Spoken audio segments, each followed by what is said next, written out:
Hello दोस्तों, मैं सी राहुल अग्रवाल। और आज मैं आपसे बात करूंगा कि फिक्स डिपॉजिट पे जो हमें इंटरेस्ट मिलता है उस पे आप किस तरीके से अपना इनकम टैक्स बचा सकते हैं। इनकम टैक्स में कौन से प्रोविजंस हैं जिनकी सहायता से हम हमारे को जो इंटरेस्ट मिलता है उस पर टैक्स ना दे पाए। तो ये प्रोविजंस का आज हम डिस्कस करेंगे। अगर आप बैंक में एफडी कराते हैं या आपके पेरेंट सीनियर सिटीजन बैंक में एफडी कराते हैं, दोनों के लिए मेरे पास ऐसे प्रोविजंस मैं आपको आज बताऊंगा ताकि कुछ ना कुछ तरीके से आपका टैक्स बचाया जा सके। दोस्तों, सबसे पहले मैं बात करूंगा कि हम फिक्स डिपॉजिट बैंक में करवाते हैं, हमें 8-9% तक का इंटरेस्ट मिलता है। लेकिन जनरली क्या होता है कि कुछ लोग ऑलरेडी हायर टैक्स स्लैब्स में होते हैं, तो उनको 30% टैक्स देना पड़ जाता है, उनको 20% टैक्स देना पड़ जाता है, जिस वजह से क्या होता है कि 8% का जो फिक्स डिपॉजिट पे इंटरेस्ट मिल रहा है वो कम होके 6-7% ही नेट में मिलता है। तो ऐसे क्या प्रोविजंस हैं, किस तरीके से हम इस टैक्स लायबिलिटी को कम कर सकते हैं, हम बात करेंगे। दोस्तों, इनकम टैक्स में एक प्रोविजन है कि अगर आपको बैंक में किसी भी तरीके की डिपॉजिट पे, किसी भी तरीके का डिपॉजिट का मतलब है दोस्तों, आपने शायद से टाइम डिपॉजिट करा रखा हो। टाइम डिपॉजिट का मतलब जो हम नॉर्मल फिक्स डिपॉजिट करवाते हैं 1 साल, 2 साल, 5 साल के लिए, या फिर आपने रिकरिंग डिपॉजिट करवा रखा हो। रिकरिंग डिपॉजिट का मतलब कि आप जो मंथली डिपॉजिट करते जाते हैं पैसा और उसके बाद में जो एक साथ पैसा मिलता है, या आपने और किसी भी तरीके का डिपॉजिट बैंक में अगर करवा रखा है, वो बैंक हो सकता है, वो कोऑपरेटिव बैंक हो सकता है, या फिर पोस्ट ऑफिस हो सकता है। पोस्ट ऑफिस में भी बहुत तरीके के डिपॉजिट्स होते हैं। आपने एनएससी में इन्वेस्ट कर रखा है या फिर आपने पोस्ट ऑफिस की फिक्स डिपॉजिट आती है उसमें इन्वेस्ट कर रखा है। तो किसी भी तरीके के फिक्स डिपॉजिट पर, चाहे वो बैंक से हो, वो बैंक कोऑपरेटिव बैंक भी हो सकता है या फिर पोस्ट ऑफिस, और आप सीनियर सिटीजन हैं। सीनियर सिटीजन का इनकम टैक्स में मतलब होता है कि आपके जिस फाइनेंशियल ईयर, मतलब फाइनेंशियल ईयर में अगर आपने 60 साल कंप्लीट कर लिए हैं, मतलब जिस साल की आप इनकम टैक्स रिटर्न भरते हैं उस साल में आपने अगर 60 साल कंप्लीट कर लिए हैं तो आप सीनियर सिटीजन होंगे।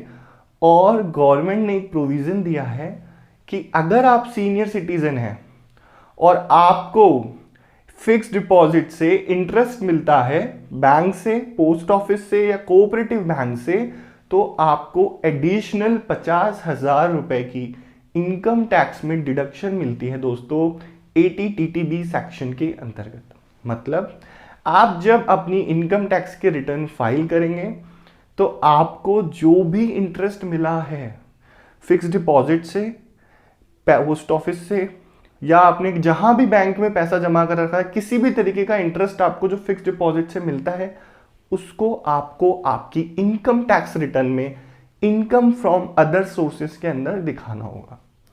और इनकम फ्रॉम अदर सोर्सेस में जब हम उसको दिखाते हैं तो उसके ऊपर इनकम टैक्स रिटर्न में टैक्स कैलकुलेट हो जाता है। अगर आप 20% टैक्स स्लैब में हैं तो 20% टैक्स लगेगा, अगर आप 30% टैक्स स्लैब में है तो 30% लगेगा।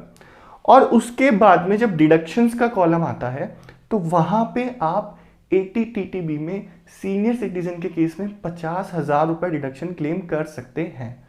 तो दोस्तों, इस तरीके से आप एक तो 50,000 रुपए की डिडक्शन एफडी के इंटरेस्ट पे बचा सकते हैं, और साथ ही में ये इंटरेस्ट की डिडक्शन सेविंग बैंक के इंटरेस्ट पे भी अवेलेबल है दोस्तों आपको।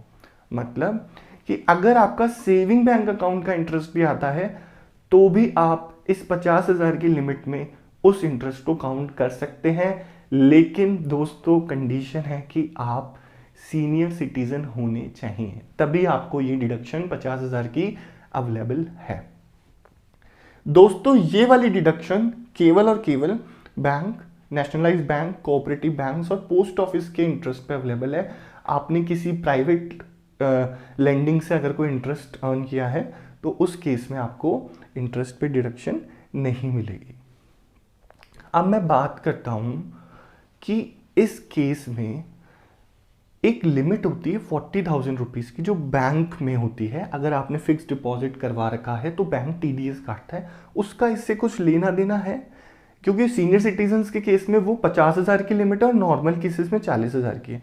दोस्तों वो 50,000 की लिमिट सिर्फ इसलिए है कि अगर 50,000 से ज़्यादा का इंटरेस्ट बनता है पूरे साल में तो बैंक टीडीएस काटता है ना। इसका टैक्स से कोई लेना देना नहीं है, क्योंकि आपका टीडीएस कट गया मतलब टैक्स डिपॉजिट हो गया, आपको उसको टैक्स को वापस रिफंड लेना है तो आपको इनकम टैक्स के रिटर्न वापस से भरनी पड़ेगी, तभी आप उसका रिटर्न का डिडक्शन क्लेम कर सकते हैं।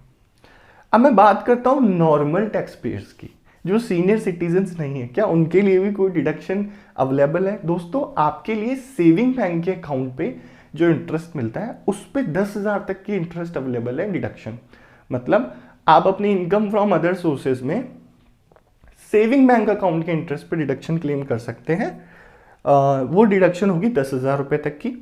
लेकिन फिक्स डिपॉजिट के इंटरेस्ट पे नॉर्मल टैक्स पेयर को, जो सीनियर सिटीजन नहीं है, उसको कोई एडिशनल इनकम टैक्स की रिबेट अवेलेबल नहीं है।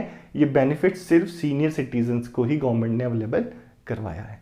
आई होप दोस्तों आपको वीडियो अच्छी लगी होगी। हम कई बार अनजाने में या हमें प्रोविजंस नहीं पता होते हैं, इस वजह से हम एडिशनल इनकम टैक्स पे कर देते हैं। और आई होप आपको ये रूल पता चला है, आपका टैक्स बचेगा। आपके कोई क्वेश्चंस है तो प्लीज़ मुझे कमेंट बॉक्स में बताइए, मैं उनका ज़रूर आंसर करूँगा। Thank you so much, good bye दोस्तों।